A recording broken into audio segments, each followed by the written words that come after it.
तो दोस्तों यहाँ पे मैं आपको दिखा देता हूँ, मैंने अपना टैली प्राइम ओपन कर लिया है और मेरे साथ इशू क्या है वो दिखा देता हूँ। अगर मैं परचेज की इनकी पास करने के लिए जाता हूँ तो यहाँ से मैं मान लीजिए मैं रमन से माल परचेज करने वाला हूँ, तो मैं यहाँ से रमन को सिलेक्ट करता हूँ। अब रमन में आप देखेंगे यहाँ पे इनका स्टेट पंजाब पड़ा हुआ है और जो मेरा स्टेट था वो था उत्तर प्रदेश। तो ऐसे में क्या होगा, जब मैं इनसे कोई माल परचेज करता हूँ, जैसे मान लीजिए मैं सैमसंग के 10 फ़ोन परचेज करता हूँ, तो जैसे मैं परचेज़ करने के लिए यहाँ पे रेट डाल देता हूँ, मान लीजिए 23,999 रुपये।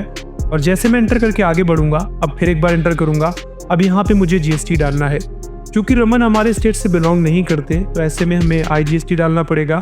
तो मैं आई डालता हूँ, जैसे एंटर करता हूँ तो यहाँ पर आप देखेंगे GST कैलकुलेट होकर के आ गया है।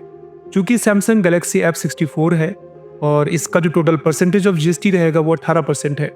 तो IGST 18% लगने वाला है। परसेंटेज तो कैलकुलेट हो गया है, पैसा यहाँ पे आ गया है कैलकुलेट होकर के, टोटल यहाँ पे पैसे आ भी गए हैं। लेकिन क्वेश्चन ये आता है कि अगर हम यहाँ पर जो भी परसेंटेज था GST का, जैसे 18 है, 28 है, 9 है, 14 है, जो भी है, यहाँ पर उसका रेट शो नहीं कर रहा है, तो हम उसे कैसे ठीक करेंगे। मैं एक और एंट्री दिखाता हूँ, जैसे मैं इसको सेव कर देता हूँ।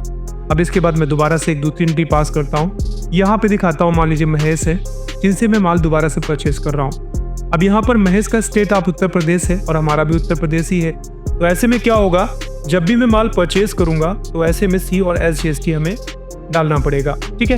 तो जैसे मैं फिर से एक बार एंटर करता हूँ और यहाँ पे C GST डालता हूँ, तो यहाँ पे पैसे तो आ रहे हैं लेकिन उनका रेट शो नहीं कर रहा है। यानी टोटल मिलाकर आप देखेंगे GST कैलकुलेट तो हो रहा है, पर अगर हमें GST का परसेंटेज शो करना हो बिल में तो वो हम नहीं कर पा रहे हैं।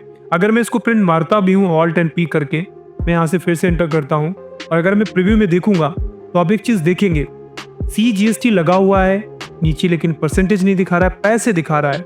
ऐसे S GST लगा हुआ है लेकिन परसेंटेज नहीं दिखा रहा है, पैसे दिखा रहा है। अब आप लोगों को क्वेश्चंस आ रहे थे कि हमारे बिल में GST कैलकुलेट तो हो रहा है और उनका परसेंटेज शो नहीं हो रहा है, तो हमें क्या करना चाहिए, क्या सेटिंग करें हम ताकि हमें वो चीज़ें दिखने लगें। तो आज के इस वीडियो में मैं आपको ये बताने वाला हूँ। अगर आपके इनवॉइस में GST कैलकुलेट ही नहीं हो रहा है, इस पर मैं डिटेल में वीडियो बनाकर बार बार आपको बताता रहा हूँ कि अगर आपका GST ऑटोमेटिकली कैलकुलेट नहीं हो रहा है तो उसे आप कैसे ठीक करेंगे। फिलहाल आज का हमारा क्वेश्चन ये है कि अगर मान लीजिए GST कैलकुलेट तो हो रहा है पर परसेंटेज शो नहीं हो रहा है तो उसे आप कैसे ठीक करेंगे। तो इसको ठीक करना बहुत ही आसान है, डिफिकल्ट नहीं है। आपको करना क्या है वो देख लीजिए। फिलहाल आप यहाँ से बाहर आ जाइए, अगर आप चाहें तो इसको सेव कर सकते हैं, मैं इसको सेव कर दूंगा। अभी अगर मैं डे बुक में जाकर देखूंगा तो 2 एंट्रियाँ पास हैं और दोनों में ही आप देखेंगे GST यहाँ पे दिखाया तो गया है और उनका रेट नहीं शो कर रहा है। मैं फिर से बाहर आता हूँ, दूसरी एंट्री दिखाता हूँ, यहाँ पर दोनों में GST कैलकुलेट तो हुआ है पर रेट नहीं शो कर रहा है। तो अब आगे वाली एंट्रियाँ और जो पीछे वाली एंट्रियाँ हैं दोनों को हमें ठीक करना है।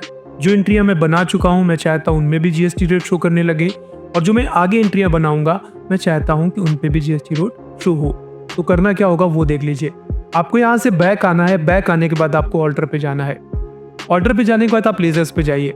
अब यहाँ पर आपको वो सारे लेजर्स दिखेंगे जो आपने पहले बनाए होंगे या इस्तेमाल किए होंगे। अब आपको करना ये है कि जो आपने GST से संबंधित लेजर्स बनाए हों, चाहे वो C GST हो, चाहे वो S GST हो, चाहे वो IGST हो सकता है आपने input C GST, input S GST, output C GST, output S GST बनाया हो, जो भी है, जितने भी आपने GST से संबंधित लेजर्स बनाए हैं आपको उनको करेक्ट करना पड़ेगा। तो यहाँ से आप एंटर कर लीजिए।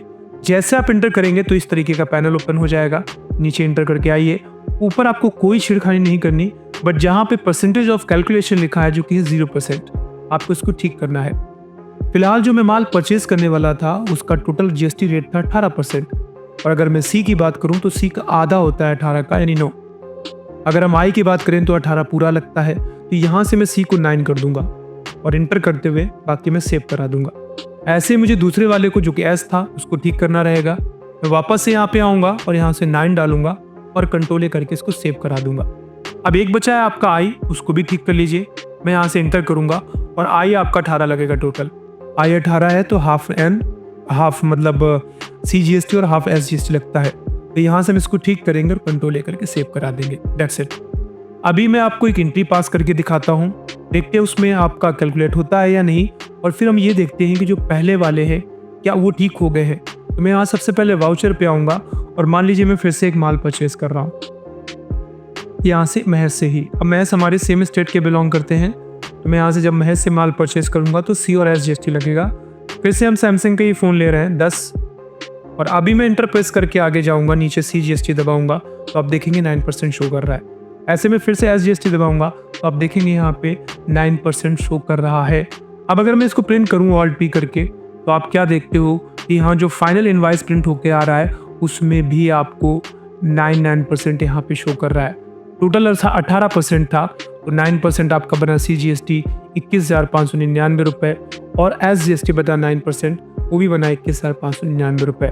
इसके बाद टोटल टैक्स यहाँ पे कैलकुलेट होकर के टोटल इनवाइस का जो टोटल अमाउंट है वो यहाँ पे नीचे दिख रहा है।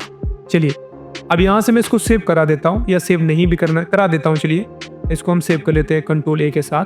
अब अगर आप बैक जा कर के भी देखेंगे, वो एंट्रियाँ जो आपने पहले बनाई थी सभी अपने आप से ठीक हो गई होंगी। चाहे किसी भी इनवाइस पे आप जाके देख लीजिए, हमने IGST की गिनती पास की थी, अभी हमें उसको वो देखना है तो वो देख लीजिए, यहाँ पे IGST भी अब आपका शो करने लगा है।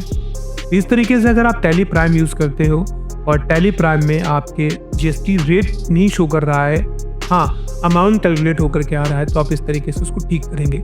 अगर आपका अमाउंट ही कैलकुलेट नहीं हो रहा है, जिसमें मैं बहुत डिटेल में वीडियोस बार बार बनाता रहा हूँ, लिंक डिस्क्रिप्शन में है, जाकर आप वहाँ से उसको देख सकते हैं। तो आज का ये वीडियो फिलहाल यहीं पे समाप्त होगा। जल्द मिलते हैं नए वीडियो में नए टॉपिक पे बात करते हुए। कोई अगर आपके दिमाग में क्वेश्चन है तो ऐसे ही आप कमेंट सेक्शन पे लिख के डालते रहिए। आई विल मेक श्योर कि मैं उन पे वीडियोस बनाता रहूँ। तो आज की क्लास खत्म होती है, बहुत जल्द मिलते हैं, अपना ख्याल रखिए, bye bye and take care.